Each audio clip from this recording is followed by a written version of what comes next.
Cara mengganti email alternatif akun YouTube kita lewat PC atau komputer sangat mudah. Langsung saja klik ikon atau foto profilnya. Lalu pilih akun Google.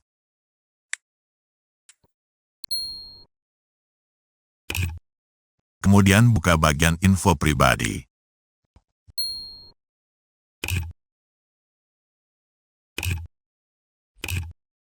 Klik atau tap pada bagian email.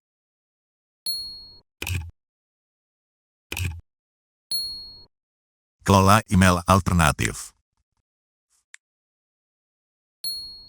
Nah, biasanya kita akan disuruh masukkan password akun Google kita terlebih dulu.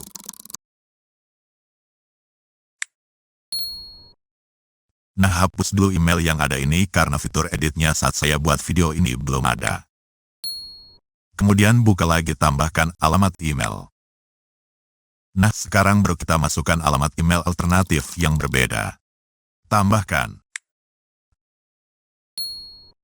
Selanjutnya buka email tersebut untuk melakukan verifikasinya. Biasanya dalam bentuk link verifikasi.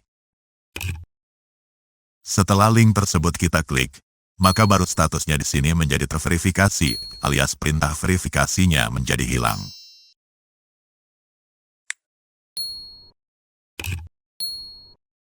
Nah, berhasil.